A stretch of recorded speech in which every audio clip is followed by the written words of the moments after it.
Welcome to another episode of Spaghetti at My House. On today's episode, we have Kat from Darkroomfoto. So how are you doing today? Good. How are you guys? We're good. Good. Do you have your spaghetti with you? She just showed it. What are you? Oh shit! I didn't see it. I don't know how I'm gonna do this and eat at the same time. Like, I'm really hungry. I'm gonna eat this. Yeah, same. It's all right. It happens. Let's see. What kind of sauce did you use? So this is like a new sauce that we're trying, and it's like a really like light tomato butter. Did you make it like garlic. homemade? Yeah. Oh, that's awesome. Oh, she made the noodles and everything. Oh you yeah, made the noodles? totally. No, what the? I would say I would, but I know I would be called out because that's not true. So no. I have a neighbor who makes noodles. I have a lot of neighbors who did like pandemic, like learning how to cook, and now they make noodles and bread and stuff. Oh, neat. So All right. I did get to eat some homemade noodles, so that was cool. I've seen videos on how to make homemade noodles, and it just looks very, very difficult. It takes about 3 hours. Too. I think it's not difficult. It's just like time consuming, and if you don't have the right equipment, I think it could also be like it could be hard. I guess if you don't have the right equipment, but it's like a simple process. Like the steps are very simple, but it's just like actually if you want to do it, you know, Yeah. by hand or via machine or whatnot. I made it by hand once. Yeah. I made the dough, and then I didn't have a pasta maker, so I cut each individual noodle like by hand. Mm-hmm. Oh my god. That took a little while, but it was really good though. I'm gonna try it. So we have a sauce recipe. That's our family's sauce recipe. So very all important. right, nice. Very important. Hey, that's awesome. Yeah, it's really awesome. It's really good. How long does this family sauce recipe like take to make? So my grandmother would cook the sauce for like 6 hours. Oh my god. My dad has decided that he wanted to change it up a little bit. So the ingredients are the same, but he cooks it on high for like 30 minutes and then cools it completely before he puts it back on the pizza or the spaghetti. Oh wow. And it does taste still the same but very different. Like his tastes more fresh. It's like the roasted salsa versus like fresh salsa kind of argument, I guess. I don't know. It just depends on what you're in the mood for. Well, your dad sounds like he's trying to make a business out of it. he had a business for a little bit. He's had a restaurant before. But yeah, no, he makes pizza like every Saturday or Sunday, depending. Okay. But yeah. Pizza Sundays is like Pizza Sundays. Sundays. Mine's Pizza Friday. We try to do pizza on Fridays. But today is Spaghetti Wednesday. All right, Spaghetti Wednesday. There you go. So what got you into photography?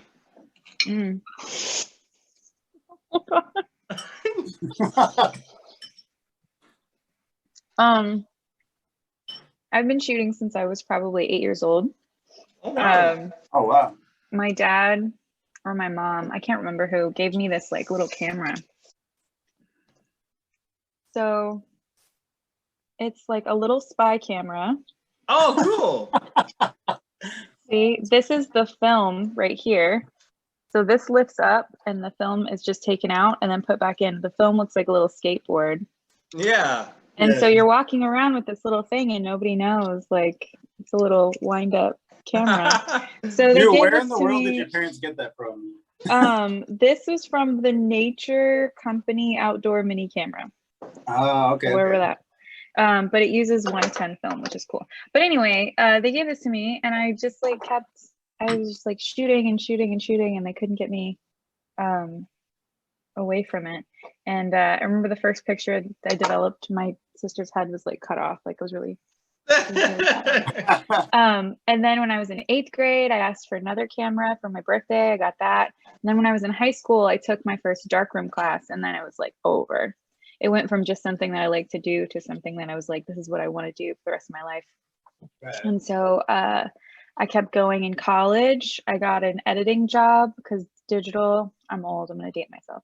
digital was just starting to get really popular. And so I started doing digital editing for like weddings and stuff like that. And then Wow. taking side jobs while I was in college. And it just kind of expanded from there and just like kept going. So mine was like this slow, it wasn't just like, oh, I'm going to be a photographer. And then 3 years later, I was like, I had a business. Like mine was very slow, like getting to where I am right now. That's pretty awesome. Wow. Yeah. So how long do you think you've had your actual photography business? I got my DBA. I got my DBA probably in 2008. But I've been like shooting, like making money, like working since I was in high school. Oh, neat. Like, Wow. Yeah, it was really fun. It was really cool. Like I did weddings, I did portraits, I did all kinds of stuff. And then of course in college, it was mostly art. Like I was doing all my art and I was developing it in the darkroom. It was like, oh, this is amazing. I'm an artist. This is what I'm gonna do.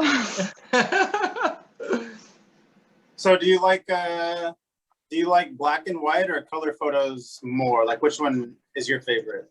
It probably depends on the project I'm working on. Like for me, I don't know if it's just like a visual like thing or like this I don't know if you ever heard, I think it's called synesthesia or whatever. Some people's brains like imagine things a little bit differently than others. But for me, a color photograph is very loud. It's got like a really loud voice to it. And a black and white photo is very quiet, but also powerful. So it just kind of depends on the project that I'm working on. Like if I'm, doing something that, I don't know how to explain it, but I want it to feel quiet. Like if I'm taking a portrait of somebody that should feel kind of like a moment, then I'll probably do it in black and white. But if I want it to feel like vibrant and loud and, like just kind of fun or just something else, then I'll do it in color.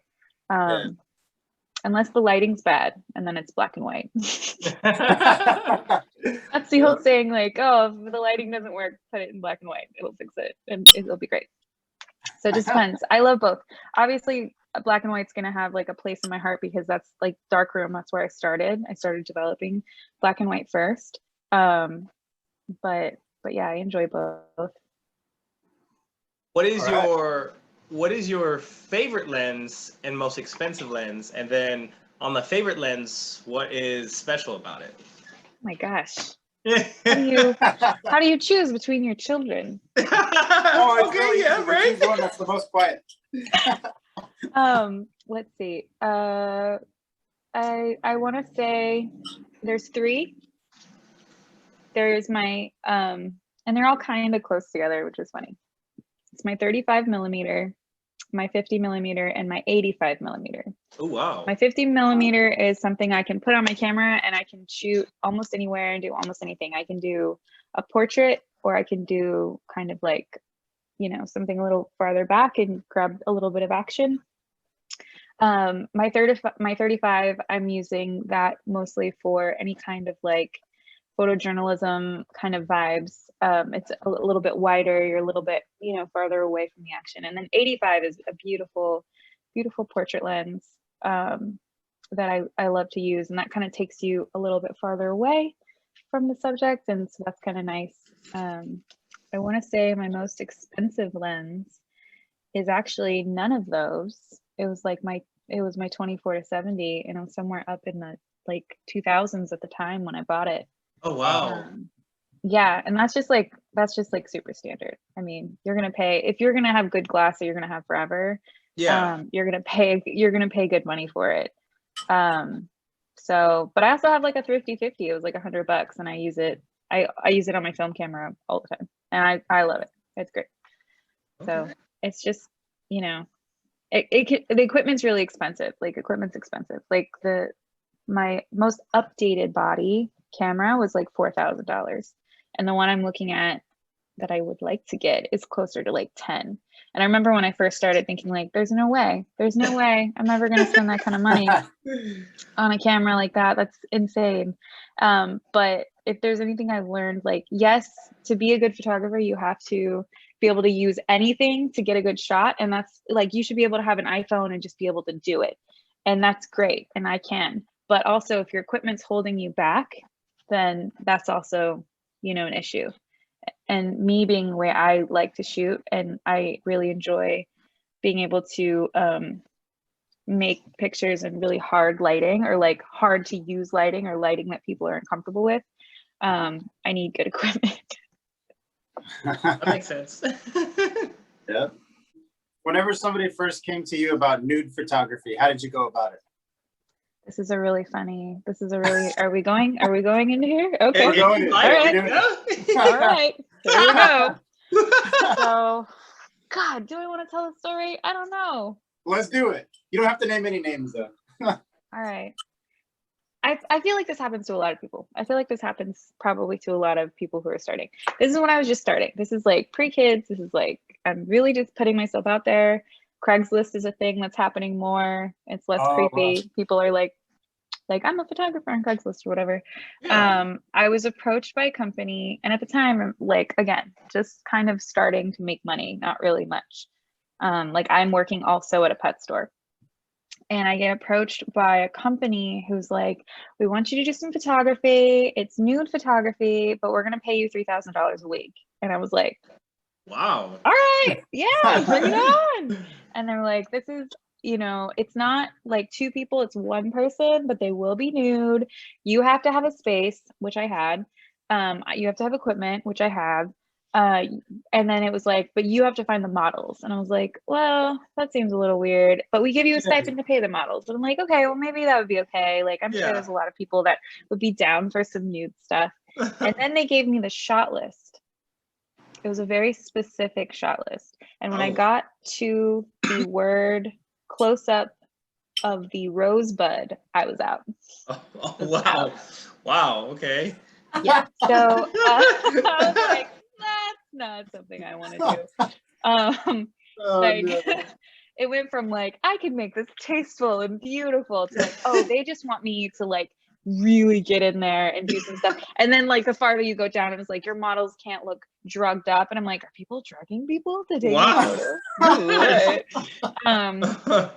And I decided like, you know, that I don't think so. And so the next time I was approached, it was like for a boudoir session. And that's totally something I do all the time. It's tasteful, it's beautiful. You know, I did some art in college, of course, where my friend who's a ballerina, we did some really beautiful stuff. Like, it was great. It was great. But the first time I was approached was awkward. And then everything else like has been on my own terms. And so it's been great. That makes sense. So on the backside of that, was that the weirdest photos that you were asked to take? Or was that the weirdest? Or have you had weirder? I mean, I feel like as far as like internet inquiries, that was the weirdest one. Yeah, I want to say that was probably the weirdest inquiry. I've had other stuff where people are like, I can only shoot at 12 o'clock in the afternoon. I want it to be outside, but I want it to look like this. And then they send me a photo of like a sunset. And I was just like, okay, so the sun is here. I don't know if you know how the sun works. I didn't say that, but I wanted to. So it's just like, you know, sometimes you get weird requests and you have to educate your client and just be like, hey, if you want the best, this is how you do it. For real. But yeah, as far as like pervy weird stuff, that was probably the worst one. Yeah. Okay. Rosebud. Like, how do you get weirder than Rosebud? Like, yeah, for real. Of Rosebud. Like, I don't. That's pretty wild. Wow. Yeah. Like, how old were you at that time whenever that happened? I was probably like 22, maybe, like 22 years old. Yeah. So. Wow. Really hurting for some money, starving artist in college. Yeah, I bet. That's like something that's like, it's like, all right, you know, when you're young, you're like, I'm gonna be an artist, I'm gonna sell my art, I'm gonna travel the world, it's gonna be amazing. And then you start to grow up and you're like, I have to pay my water bill. So you start taking things that maybe aren't exciting, but you know, it's like, all right, one for me, one for them, one for me, one for them, you know, kind of thing. So. Have you ever done music photography? Or would you ever do music photography? Yeah, totally. I've done lots of different kinds of photography. Like I did not put myself into like a niche, which would have been probably a lot more cost effective and probably a lot more like smart as far as like business goes. Like some people are just newborn photographers, some people are just family photographers, some people are just wedding photographers, and I get bored very easily, and I just don't want to do one thing. I want to do all the things. So I've done music, food, portraits, headshots, corporate, events, weddings, boudoir, like, I mean, you name it, architecture, like all of it. Are you and your husband both into photography, or is it Yes. just you? Oh, okay. So it's both. So I met my husband a long time ago, and we met, and then we got married, and that was a kind of like a, oh, that's weird, I like you, let's be married and be together forever. And so we eloped and we got married, and as a way for him and I to hang out on the weekends, I'd be like, come shoot this wedding with me. And he would, and at first I wasn't like charging. I was like, oh, you know, he's a bonus, he's just gonna catch some cool candidates and stuff like that. Okay. And then as the years went on, he started getting really good, and so we changed the packaging, and he became my second shooter, and he can shoot on his own, and then he kind of started his own little thing. So he's actually a teacher for like his day job or whatever, but he's retiring this year from teaching, and he's coming on with me like full time all the time. So it's actually really exciting. This is like a really cool time, scary and exciting and cool. So we'll see. But yeah, he's really I don't know if he got into it because he was trying to impress me, or if he got into it because he really liked it, but he's really good at it, so now he can't quit. So. As a man's perspective, I feel like he got into it to impress you, and he got really, really good at it. He got really good at it, and that was even more impressive. I was just like, damn, that's awesome. How did the pandemic affect your photography, if it did at all? Oh yeah, it totally did. So I guess, I mean, weddings are a big part of my business. That's like my weekend stuff, but I take it very seriously. Like I shoot weddings like like kind of almost in a journalism style. Anyway, I really like it. Well, pandemic hit and everybody's wedding just got shut down. So then you've got people, calling me, and they're like, the venue's not going to let us do our wedding, and we have to reschedule for this day. Are you available? And if I'm not available, it's like, how do we, go from there? And it's very like, deposit is non-refundable, but let's see what we can do. I want to say like 99% of my couples, we were able to reschedule between 2021 and 22. Oh, wow. And then there was this one that was like, we want our deposit back. And I was like, that's not how it works. And they're like, we're going to sue you. And I was like, here. Which is crazy, because it's like, I just lost all of my business and you guys are still working. And it's not like they were doing it because they were hurting for money. They like, just wanted to have their wedding in October. And that was the only day I wasn't available. So that was a kind of a bummer, but yeah, everything just dropped off the radar for a bit. I had some savings, so we lived off savings for a while. And then that's where architecture photography actually became a lot stronger. I had somebody reach out, they needed some stuff done around the city, in Houston, down south. And so at first, we weren't traveling, we weren't going anywhere. And then towards, I want to say like September, when we were kind of able to travel safely, like we would drive. But yeah, between, I want to say like, I think things started to pick back up in June. Between June like to October, I was just shooting a lot of buildings. It's like no people, that's perfect. But that totally got us through. But yeah, we were freaked out. We were struggling. And that's kind of changed the way I've thought about like money and business. And so instead of like, getting a safety net job, I told my husband to quit his real job and come on board with me. So, that's how I respond to stress. I feel like, hey, let's do this leapy thing right now. That's great. Remember last year when I didn't have a job? Let's do that more. So I looked through your Instagram, because that's what we do here. And I saw, and then I went to your website. And the two things that stand out to me is, I mean, I love food. So the two things that really stood out to me were the Casa Market and Farm Table. Mm-hmm. Which one was your favorite? And then, I mean, did you get to eat? Like, Yes. yes. Oh my God. Part of my contract. Oh yeah. So the Casa Market was really cool because all their products are amazing. They brought we got all this food and cheese, and we were just like, all right, you know, the whole time. Oh yeah. So that one was really fun because it was like kind of all day. Farm Table is an amazing restaurant here in San Antonio, and that was actually just really a stand-in project. She has a photographer that's a food photographer here in San Antonio that is amazing. She's Okay. so great. But her schedule was just a little packed.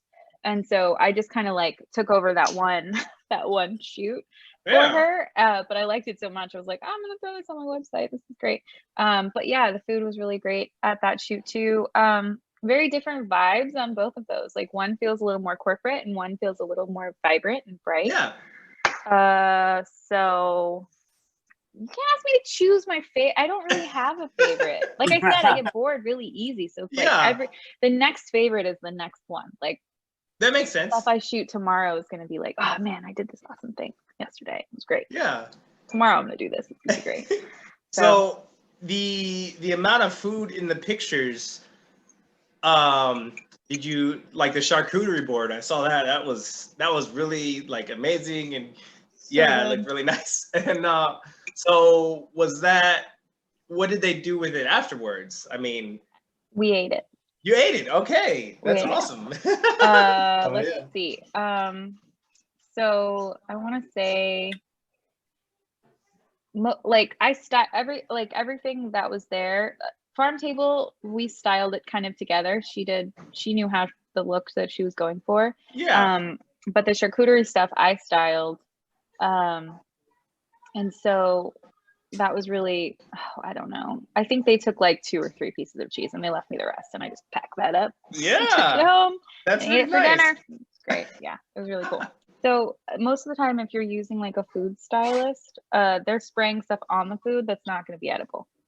So when I did the styling, I didn't do any of that. So I ate it all. That's awesome. Just like a tip at the end of the night. That's great. Yeah, for real. Yeah. Were those so I don't know if they were like very close together or separated, but it seems like those were the only food shots. I mean, I didn't go super deep into your website and everything, but it seemed like those were at least the 2 food shots that stood out. Have you done more? Yeah, I've done other stuff. I just did some stuff for Alamo Beer, and I shot their menu. I think that's up there, but I'm not sure actually. And then just like little things here and there. But those were the 2 that I was like, this is like put us on the website. Those look really nice. So you have to pick and choose. Like I've been doing it for a really long time. So when it comes to your portfolio, if you put too much information, people get really bored. So I just try to put, just the good, the best. I don't know. Yeah. Whatever I can. Yeah. So a photo that you have in your house right now, can you get it off the wall and show us your favorite one? The one that you took? My favorite that I took? Yeah. All right. So this is my son. Oh, that's cute. Oh, that's awesome. So we had this little eagle head, and he put it on, and he looked real cute. Nice. So that was fun. You can see his face. And she's not this small anymore, but I took this of my daughter. Oh, right next to it. And so, yeah, she's great. There's others, but I think like the ones that are like, I don't know, sentimental become your favorite. Like it doesn't matter if it's like the perfect shot or whatever. It's just like, oh, I really like this picture. With my kids when they were at my office. Yeah. So I remember earlier you said that you've been shooting since you were 8 years old. Is that correct? Yes. So do your parents have any of those photos that you did when you were a child still? No. No. Oh. Man, that'd be awesome. I have them. Oh, neato. I have them at my office because my parents both moved around a lot. Like we moved a lot And they just lost everything. So anytime I came across something, I would just like try to shove it into a box and keep it, which has turned me into a hoarder. I blame them 110%. Oh no. I try really hard. I'm backing away from it, but yeah, I have all of that stuff. Like I have all of our photo albums. I have all of my first darkroom images from high school. Like I have all that because they're bad at it. We're just bad at it. So it might be obvious, but Mm-hmm. the name, I mean, the name Darkroomfoto, how did you come up with that? Oh my God. I don't know if you ever heard Dave Grohl talk about the Foo Fighters. He said, if I would have known we were going to be famous, I would have never named our band the Foo Fighters. So it was the same kind of thing. It was just like, if I would have known that like eventually I was going to be like shooting, 75% digital, I would have never named my company that. But I was like a freshman in college and I was in the darkroom every single day, and I would go in. It was like Vegas. You go in and it's dark in there, and then when you leave, you're like, oh my God, it's night outside. What happened? Because it takes a long time to make an image. Especially if there's like it's a time-consuming process, but you like love it, so you're in there.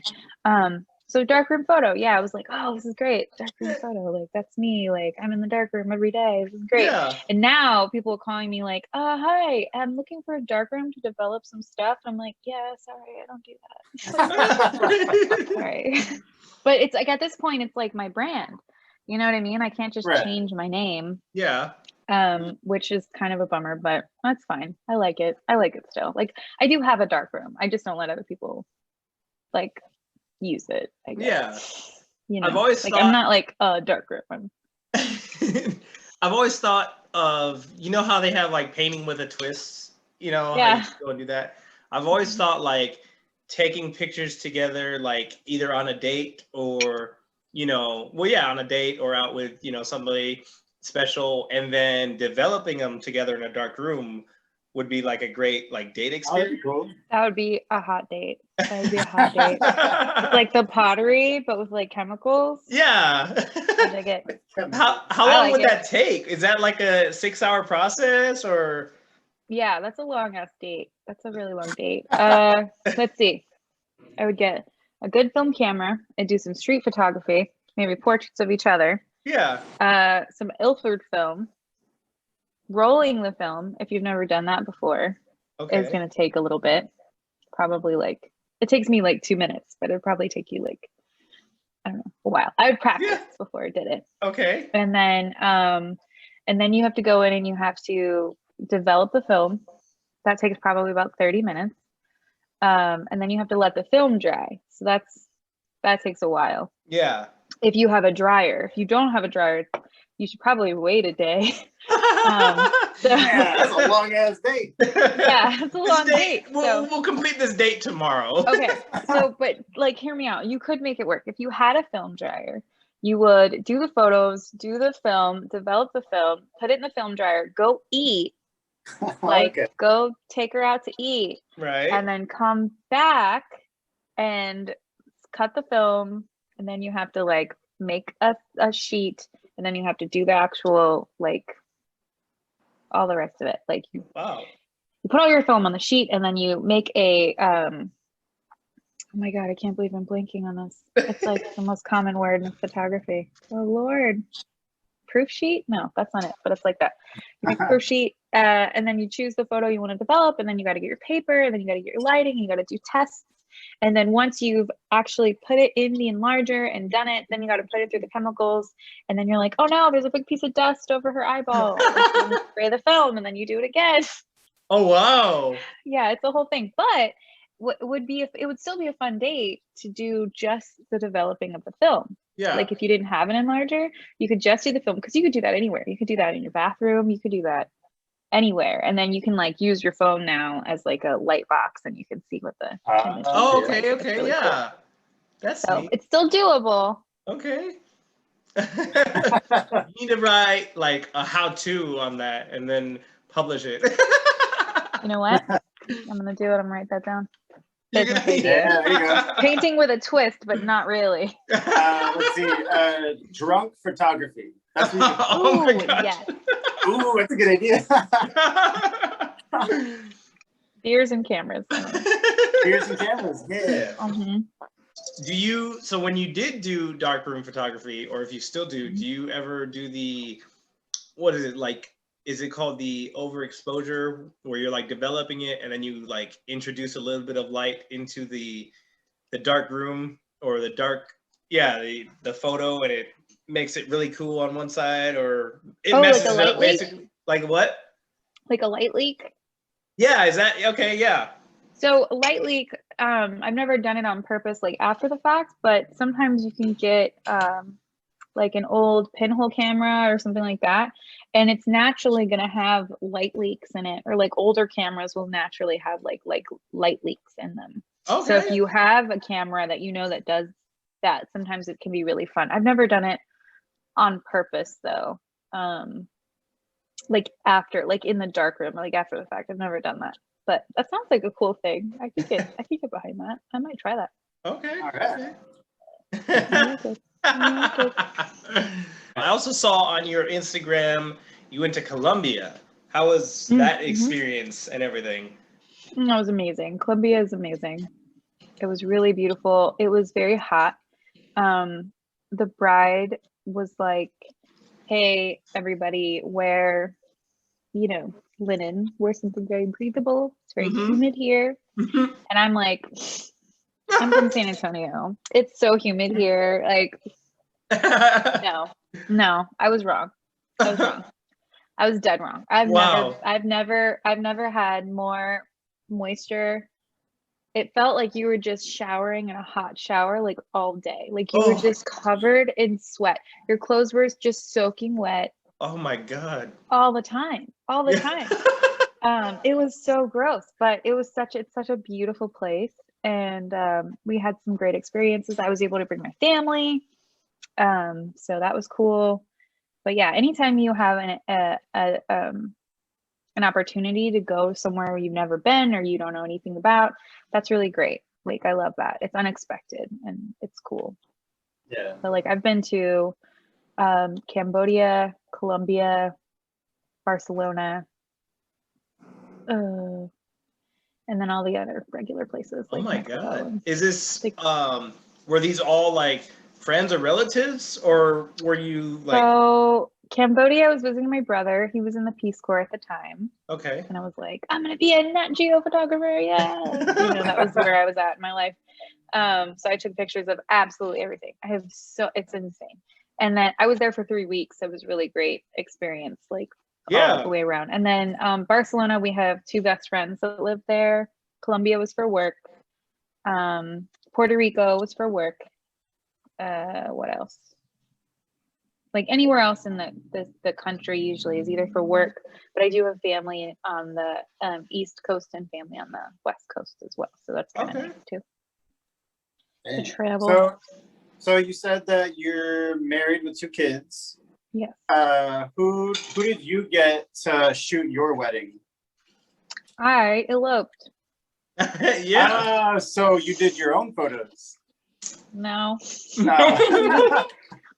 We didn't do that. But for our 10-year anniversary, I did do photos, a family session. At the time, it was just my daughter. So me and my husband, for our 10-year anniversary, we had Josh Heskin do our like family photos for a 10-year anniversary. It was really pretty. He's a really great photographer in San Antonio. He does a lot of really great like editorial and portraits, and he's awesome. So he did that for us, and that was really great. And then he got to stay for the party afterwards. I mean, I paid him, but like also. Yeah. Have you ever photographed anybody like famous or even San Antonio famous? I photographed an Olympian once. Okay. I photographed her wedding. Let's see. Who else? I photographed the Spurs. Oh, cool. Well, neat. Yeah. They're pretty famous. But anybody else that's probably like super famous, I've probably photographed by proxy. Like I've been assisting or I was helping a friend and I was like, Yeah. But yeah, one day, hopefully they'll call me. They'll be like, hey. Is there some type of words or encouragement or anything positive you'd like to say to everybody watching? Yeah. I guess for anybody who's like a creative or a photographer who feels like they're struggling with like imposter syndrome, that's super real. It doesn't matter how long you've been in the business or how good you are. That's very real. And that doesn't mean you're not doing a great job. Try really hard to find your own voice and don't try to be like anyone else, because when you compare yourself to other people, it can really mess with your brain.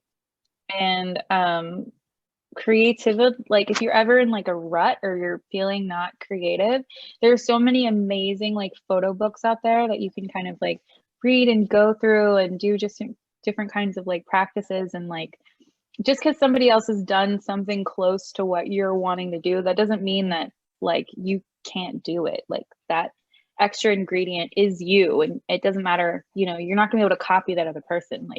Like whatever you do is gonna be your own unique thing. And so just don't get too down on yourself and like, you know, stuff like that.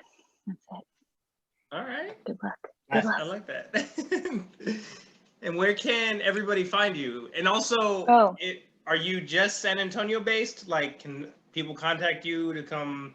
Oh yeah, no, I travel all over. I travel all over the United States. I'll travel all over the world. I got my passport. I got my COVID passport. I'm ready to go. So my website is Darkroom Photo, Photo, not like PHOTO. And then my Instagram is the same. So darkroomfoto.com. And then Instagram.com/darkroomfoto is where you can find most of my stuff. I'm on Facebook too, but most people contact me through my website or through Instagram these days. It's more visual. But yeah. All right. That sounds good. Thank you for watching another episode of Spaghetti at My House. Don't forget to like, subscribe, and ring that bell.